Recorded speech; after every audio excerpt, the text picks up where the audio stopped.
Salut tout le monde! J'espère que tout va bien pour tout le monde. Donc on se retrouve pour un nouveau carré des sports. Donc bienvenue dans notre carré des sports où nous allons parler de l'actualité sportive en général. On va commencer une fois n'est pas coutume par le MMA. On a eu trois combats, alors MMA et un combat de boxe.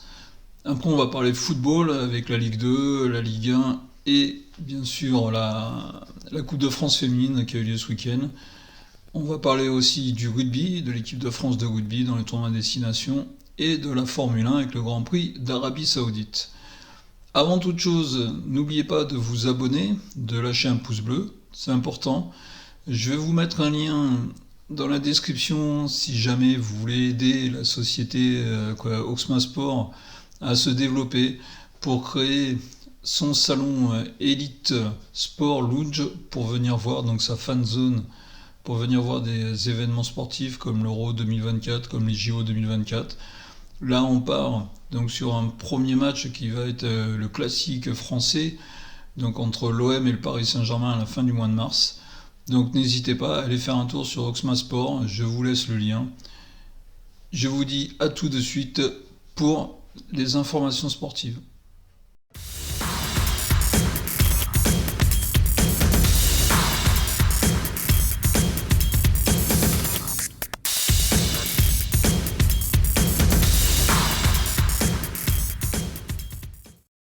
Allez, on commence tout de suite avec le MMA. Le MMA, donc sport qui arrive en France, il n'y a pas si longtemps que ça que c'est autorisé en France. Bon, on a eu des Français qui ont brillé en MMA avant que ça soit officiel en France, qui bien souvent s'expatriaient au Canada, comme un que je connais, Francis Carmon, qui était au Canada pour pouvoir justement pratiquer cet art. Donc là, ça arrive en France. Donc en France, actuellement, on n'est pas trop sur l'UFC, on est plutôt sur le PFL avec Cédric Doumbé. Cédric Doumbé qui est le roi du trash talking, qui vraiment fait monter la sauce. Alors on le voit, c'est ce qui aide franchement à ce que le MMA, à ce que les médias français soient aussi présents. Ce match était attendu par tout le monde. Ce match entre Cédric Doumbé et Baki était attendu par tout le monde car Cédric Doumbé a bien fait monter la sauce, a bien vendu cet événement. Ce qui fait monter la sauce en France. Donc premier combat qui s'est déroulé jeudi soir entre Cédric Doumbé et Baki. Cédric Doumbé qui annonçait partout qu'il allait éteindre Baki. On s'aperçoit lors de ce premier combat des trois où Cédric Doumbé et Baki se sont partagés. Premier round, on l'a vu, décision des juges, c'était plus pour Baki. Deuxième round, plus pour Cédric Doumbé. On a vu un combat quand même, on a vu Baki bien présent. C'est une des futures grandes stars quand même du MMA. Baki, on a vu vraiment un très très bon combattant face à un Cédric Doumbé qui est aussi un très très bon combattant. Mais la chute a été un peu au début du troisième round avec ce souci qu'a rencontré Cédric Doumbé. Moi, je me moquerai pas, rien, il n'y a pas de souci. Je pense que ça devait le gêner quand même quand il devait prendre ses appuis. Et donc, l'arbitre a décidé de mettre knock-out, donc de stopper le combat, car Cédric Doumbé était dans l'impossibilité de continuer à combattre. Baki remporte ce premier combat. Félicitations à Baki parce qu'il a tenu tête à Cédric Doumbé, même si la fin n'est pas terrible, même si, comme dit Cédric Doumbé, il n'a pas perdu son combat. Mais bon, félicitations à Baki. Ça, c'était le premier combat où on a vu vraiment tout le monde était présent pour suivre ce combat. Ça s'est déroulé en France. Le PFL, ils en sont à leur deuxième à Paris. Et ça attire du monde, c'est super. Franchement, c'est un bon truc. C'est pareil, moi qui connaissais quelques gars quand j'étais dans la sécurité qui faisaient du MMA, qui étaient obligés de s'expatrier. Dommage, ils sont arrivés un tout petit peu trop tôt aujourd'hui avec le développement. Avant, on ne parlait que de l'UFC. Maintenant, avec le développement par exemple du PFL, ça aurait été une bonne opportunité pour eux. On continue avec le deuxième combat qui s'est déroulé en Arabie Saoudite, à Riyad, entre Anthony Joshua et Francis Ngannou. Alors là, c'est Francis Ngannou qui vient du MMA, qui est pareil, qui est plutôt un combattant, face à un vrai boxeur, Anthony Joshua, quand même quelques ceintures de champion du monde, même s'il les a plus à l'heure actuelle. Le premier combat de Francis Ngannou contre Tyson Fury, on a vu ce que ça avait donné. Alors Tyson Fury n'avait pas pris au sérieux Francis Ngannou. Il avait surpris Tyson Fury. On le voit quand on revoit les combats. Et vraiment Tyson Fury, il est tellement arrivé en se disant c'est bon, je vais le casser en deux. qu'il s'est retrouvé face à un mec qui lui a répondu, qui a tapé très très fort, et Tyson Fury était vraiment surpris. Là, Anthony Joshua n'a pas fait la même erreur, il a respecté Francis Ngannou, et il a fait parler la foudre. C'est vrai qu'Anthony Joshua est réputé pour vraiment avoir une droite, quand il t'atteint, ça peut faire très très mal. C'est ce qui arrive à Francis Ngannou, qui est un rock, qui est un vrai rock, Francis Ngannou. Ben là, il s'est retrouvé quand même face à quelqu'un qui a tapé très très fort et qui a fait mouche en plus. Donc au deuxième round, pour Francis Ngannou, qui s'est retrouvé au sol, c'est vraiment dommage, mais on le sait que Francis Ngannou ne va pas rester sur cette défaite-là, car c'est vrai qu'un KO ça fait mal, mais il ne va pas rester sur cette défaite-là, on sait qu'il va revenir. Il va revenir encore plus fort, Francis Ngannou. Et après on avait le troisième combat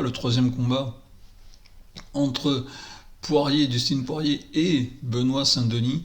Alors là c'est pareil, là on est dans l'UFC, on est dans le vrai UFC, on est à Miami.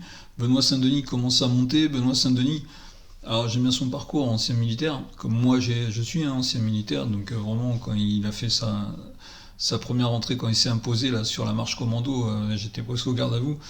Je soutiens complètement Benoît Saint-Denis, vraiment je suis à fond derrière lui, derrière BSD.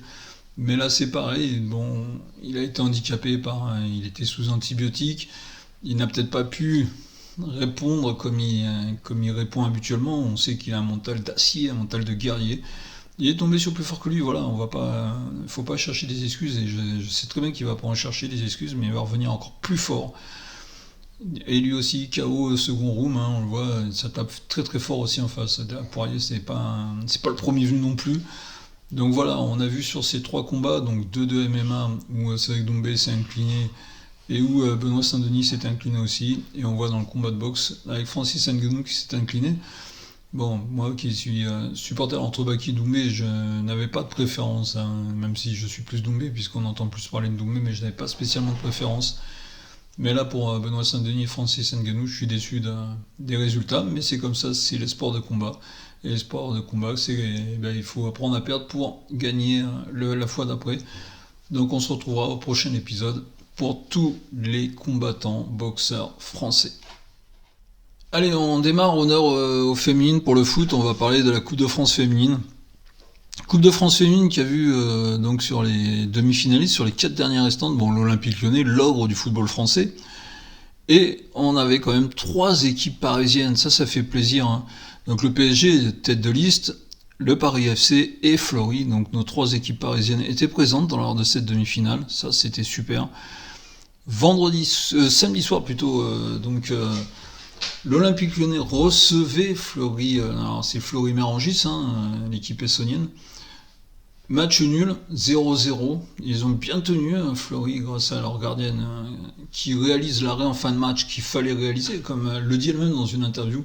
Elle ne réalise pas le match extraordinaire, on s'en fait 20 000 arrêts, mais elle a fait un super arrêt, mais après toute l'équipe de Flory a fait un match, voilà, très très bon match. Arrivé à 0-0 contre Lyon, à la fin du match, à Lyon, déjà c'est extraordinaire, c'est déjà bien. Et après on a vu les pénaltys pour avoir suivi la série, il y a eu des loupés des deux côtés, et la gardienne de Flory réalise l'arrêt qu'il fallait réaliser, au moment qu'il fallait le réaliser. Victoire donc de Flory, exploit de Flory qui élimine l'Olympique Lyonnais en demi-finale, il faut bien préciser ce terme-là, elles éliminent, c'est pas Lyon qui chute, c'est Flory qui élimine l'Olympique Lyonnais, c'est très très important ces termes-là. N'employons pas les termes de journalistes où on dit oui, l'Olympique Lyonnais a perdu. Non. Le Flory élimine l'Olympique Lyonnais. C'est très très très important ce terme. Donc, première demi-finale, qualification pour la finale de Flory. Félicitations à Flory, félicitations à toute l'équipe, et surtout à son entraîneur Fabrice Abriel qui ne fait pas de bruit, mais qui aujourd'hui, alors avec Sonia Bonne-Pastor bien sûr de l'Olympique Lyonnais, mais c'est pas les mêmes effectifs non plus, réalise des choses très très intéressantes avec son équipe, qui met des choses très très intéressantes.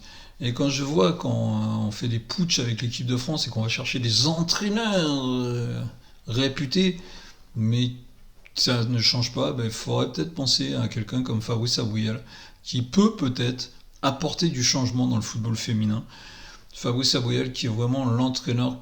Aujourd'hui, je vous le dis, avec Sonia Bonne-Pastor, on est d'accord, mais qui est très très intéressant à voir. Je pense que certains entraîneurs aujourd'hui qui ont fait leur temps, hein, les Patrice Lehir et des choses comme ça, maintenant, voilà, Fabrice Abriel peut être l'entraîneur qu'il faut pour le futur. Seconde demi-finale, c'est le derby parisien. Alors le derby parisien entre le Paris FC qui reçoit le Paris Saint-Germain. Le Paris FC est obligé de s'exiler à Bondoufle, sur le stade Robert Biochon, car Charletti, donc pelouse impraticable, on le voit, c'est impossible actuellement de faire du foot sur cette pelouse de Charletti. Ça pourrait être un autre débat encore avec la municipalité de Paris, mais bon, on va pas rentrer là-dedans. Donc le PFC reçoit le PSG, les deux équipes prennent cette rencontre très très au sérieux, les deux équipes veulent se qualifier. Pareil, match complètement fou entre deux équipes qui jouent, entre les deuxièmes et les troisièmes du championnat. Ne l'oublions pas, le Paris FC revient très très proche du Paris Saint-Germain avec leur match en retard contre le Havre, et ils ont pris le match en retard contre Saint-Etienne qui n'ont pas pu disputer faute de pelouse. Ils peuvent se rapprocher très très peu du PSG, donc la seconde place n'est pas finie. On se souvient que le PFC a réalisé une très très belle Ligue des Champions, déjà en se qualifiant en Women's Champions League, en se qualifiant au barrage, comme le Paris Saint-Germain. Ils sont allés en poule, ils ont fini bien dans leur poule, ils ont réalisé des bons résultats. Donc le Paris FC est sur une bonne dynamique aussi. Match complètement fou, 1-0 pour le PSG, PFC égalise, PSG reprend l'avantage, PFC égalise, PFC prend l'avantage 3-2, le Paris Saint-Germain égalise, et le PSG s'impose au tir au but.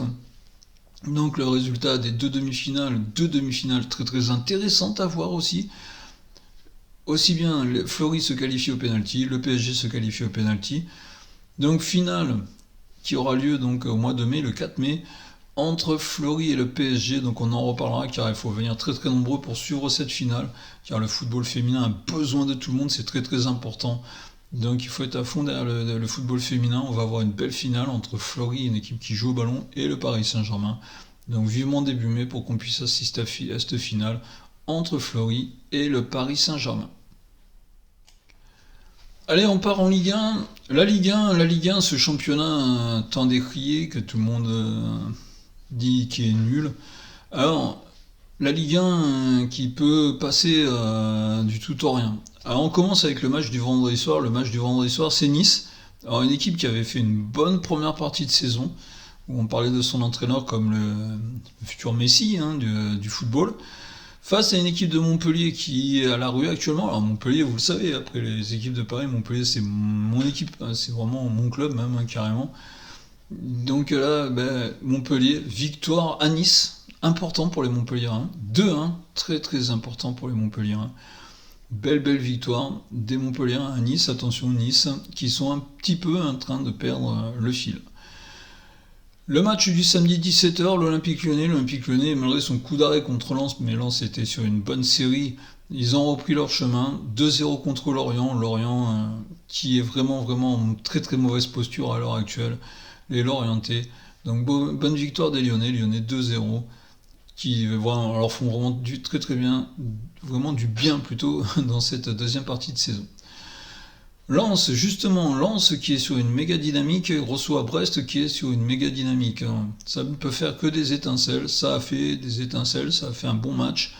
Mais les Lensois mettent fin à la série des Brestois, victoire 1-0 de Lens. Lens se relance bien, Lens qui est bien depuis quelques matchs, et Brest note un coup d'arrêt. Allez, on passe sur les matchs du dimanche. Le dimanche, au Parc des Princes, le PSG reçoit Reims. Le PSG, tout au rôle de sa qualification pour les quarts de finale, Luis Enrique décide une nouvelle fois de faire tourner, pour la millième fois depuis le début de la saison, il décide de faire tourner. Il décide encore de se passer de Kylian Mbappé. Bon, pourquoi pas, moi j'ai pas de souci avec ça. Les Rémois ouvrent la marque, le PSG revient rapidement grâce à un but contre son camp et après un but de Gonzalo Ramos. Mais les Parisiens n'arrivent pas à conserver cette avance avant la mi-temps, ils se font égaliser à la 45e. Et score final, 2-2, les Rémois sont venus chercher le match nul au parc. Félicitations Rémois, le PSG, ils en sont à leur troisième match nul. Attention, heureusement que Brest derrière a perdu. Ils gardent leur point d'avance, mais le PSG est actuellement sur une mauvaise pente en championnat.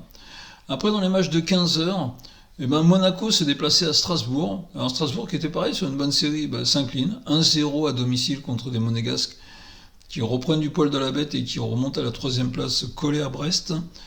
Après on a Le Havre qui est sur une mauvaise série et Toulouse qui était plutôt sur une bonne dynamique. Et ben Le Havre s'impose 1-0 à domicile contre Toulouse, donc ça permet aux Havrais de se donner un petit peu d'air. Metz qui, au réel de sa victoire de Nantes la semaine dernière, reçoit Clermont qui est, je pense, qui a un bon pied en Ligue 2, c'est quand même les Clermontois, faut être honnête. Metz s'impose 1-0, encore une victoire importante pour les Messins, ça fait 2 victoires importantes, là ça fait 6 points pris face à des concurrents directs, donc pour eux on peut dire que c'est vraiment la bonne chose. Et dans le match de 17h, deux équipes qui sont bien, Lille et Rennes. On a vu Rennes réaliser les bonnes choses. Match nul 2-2 entre Lille et Rennes. Match nul qui neutralise deux équipes qui quand même sont dans la partie haute, alors la 5-6e place, mais qui sont dans la partie haute. Et derrière, ils ont un missile qui est en train de revenir. C'est l'Olympique de Marseille qui recevait dimanche soir à 20h, 21h l'équipe de Nantes. Nantes qui actuellement est sur une très très mauvaise dynamique. Les Marseillais, depuis l'arrivée de Jean-Louis Gasset, sont eux sur une très très bonne dynamique. Et les Marseillais s'imposent 2-0 au Vélodrome. Actuellement, Marseille marche sur l'eau.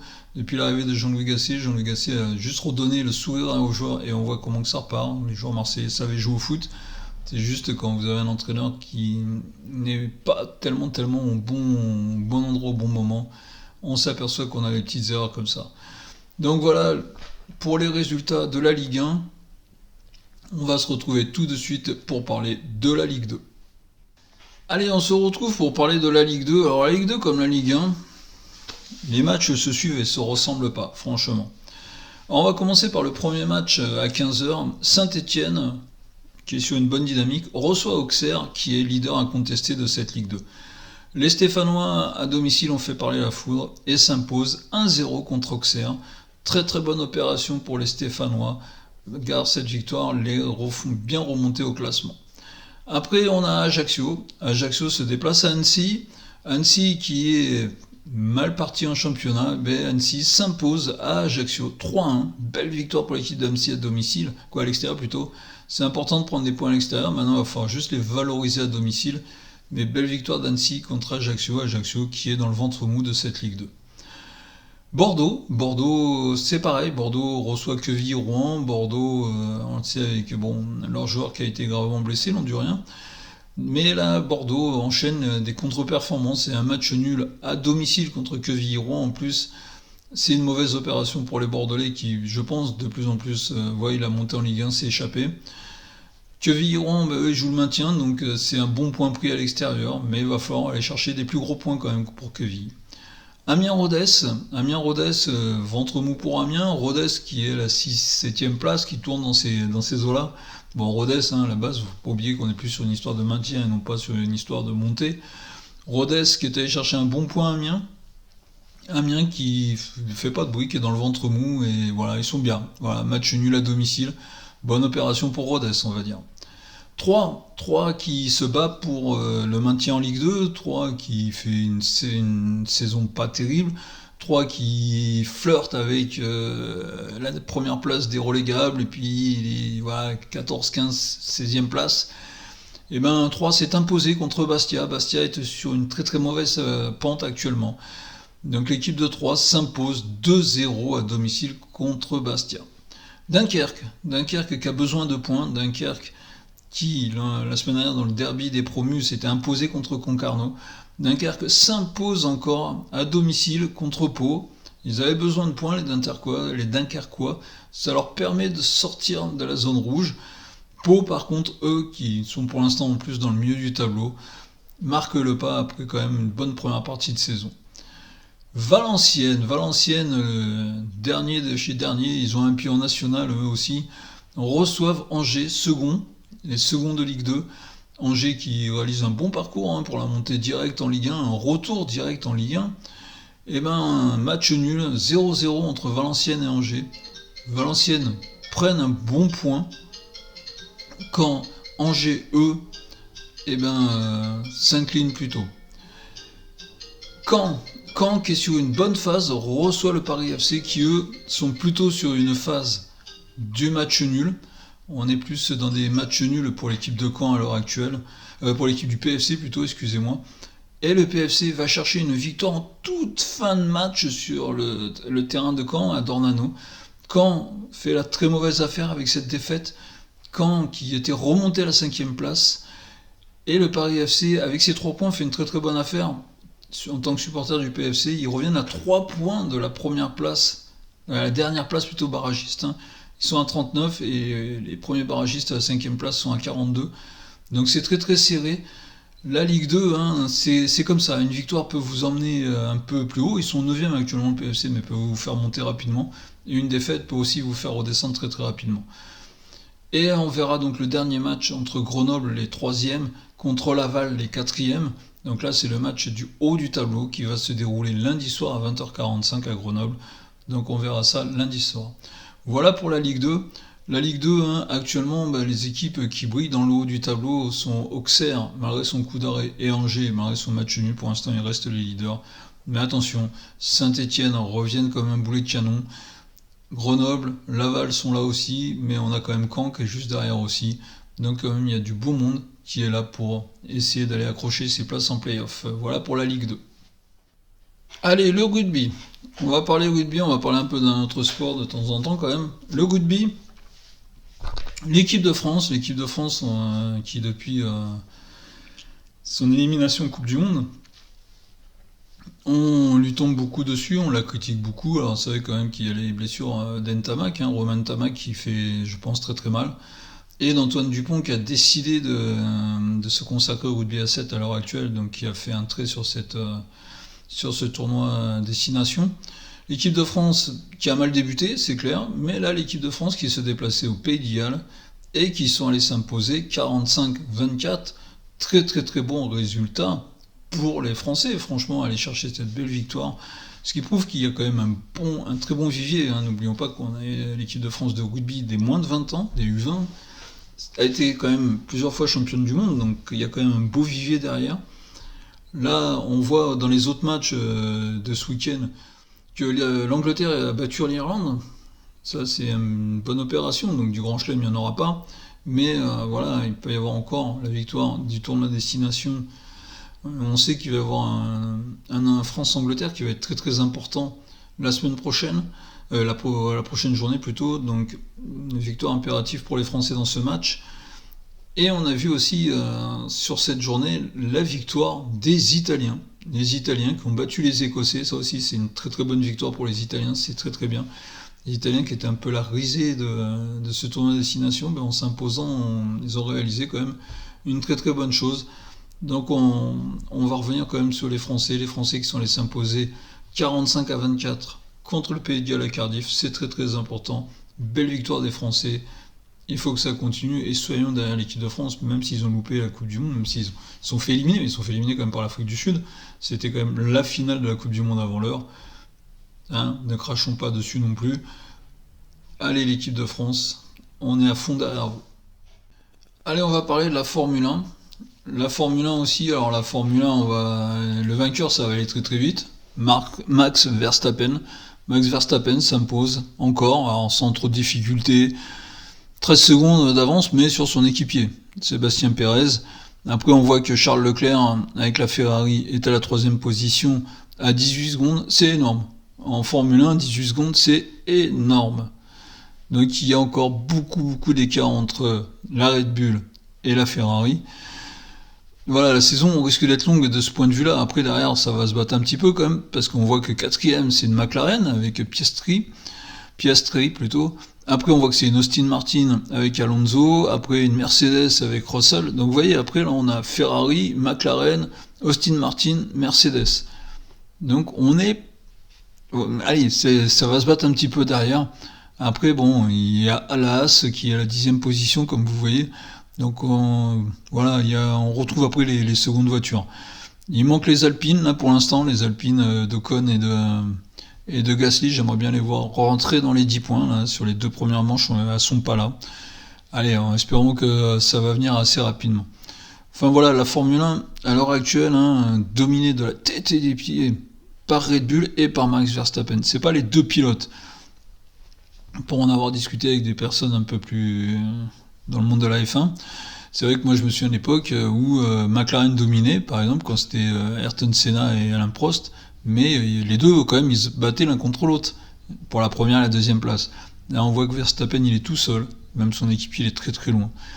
Donc l'an dernier, il a battu le record de victoire en une saison. J'espère que cette saison va pas repartir sur la même chose. J'espère que les autres voitures vont commencer à se rapprocher pour qu'il y ait une belle bagarre. Après qu'il gagne, j'ai rien contre, mais qu'il y ait une bagarre. Là actuellement, il n'y en a pas. Donc voilà pour la Formule 1. J'espère que les voitures de derrière vont se rapprocher quand même des Red Bull.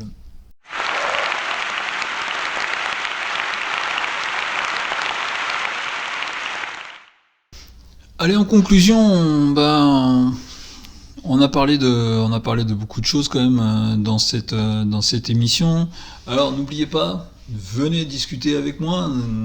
Allons-y, on est au Carré des Sports, on est là pour discuter de sport ensemble. Venez donner vos avis sur certaines vidéos, que ce soit sur TikTok ou des choses comme ça. J'ai des gens qui me donnent un peu leur avis, donc n'hésitez pas, venez parler des combats de MMA ou de Frank Ngannou à la boxe, me dire ce que vous en pensez, du trash talking bien sûr de Cédric Doumbé, parler de la Coupe de France féminine, n'hésitez pas, parlons du football féminin français, allons-y, et même du football mondial, football féminin mondial, n'hésitons pas, allons-y, parlons de ça, car n'oublions pas qu'on va avoir la Women's Champions League, où c'est qu'on va avoir des belles affiches. On va avoir des très très belles affiches, et n'oublions pas qu'on a encore Chelsea, qui est un de mes favoris, Barcelone, Lyon, et je l'espère le PSG, ça risque d'être le dernier carré, moi je l'espère.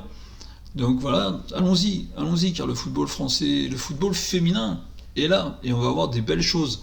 Barcelone, je sais qu'on va avoir des belles choses. Même Chelsea, je sais qu'ils sont très très bien. Donc voilà, n'hésitons pas, parlons football féminin, mais parlons aussi du football français en général. Le football français, même on peut dans cette conclusion parler de la Coupe d'Europe qui s'est déroulée cette semaine avec le PSG qui se qualifie, les Lillois qui se sont imposés et les Marseillais qui se sont imposés. Très très bien le football français qu'on décrit, n'oublions pas qu'on le décrit, beaucoup de journalistes disent que le football français est faible, est très très faible, mais Marseille est allé à taper Villarreal 4-0 quand même. Les Lillois sont imposés 3-0. Et les Parisiens sont laissés imposer à la Real Sociedad 2-1. C'est sûr que c'est pas des foudres, c'est sûr que c'est pas les plus grandes équipes d'Europe, mais c'est des victoires. Et faut pas cracher sur les victoires, quelles qu'elles soient. Donc n'hésitons pas, suivons la Ligue 2, cette Ligue 2 qui est toujours aussi intéressante et indécise pour les places à l'heure actuelle, pour les playoffs. Après, pour les premières places, Auxerre et Angers ont pris quand même un peu d'avance. Après, moi, je reviens sur mes favoris de début de saison, Saint-Etienne et Bordeaux. Bordeaux, je pense que c'est fini, mais Saint-Etienne sont là. Il ne faut pas que Saint-Etienne, ça s'enraye, mais ils sont là quand même. Et donc après, on a parlé un peu le rugby et l'équipe de France qu'on a beaucoup décrié, ils sont là. Et la Formule 1 actuellement dominée de la tête aux pieds par Red Bull et Max Verstappen. Voilà, donc n'oubliez pas, allez sur le site internet oxmasport.fr. N'hésitez pas à faire un don pour aider la création de la fanzone VIP Elite Sport Lounge. Allons-y, n'hésitons pas, faisons un don. Et moi je vous dis à très très bientôt pour parler de sport et continuer à parler de sport. Salut tout le monde!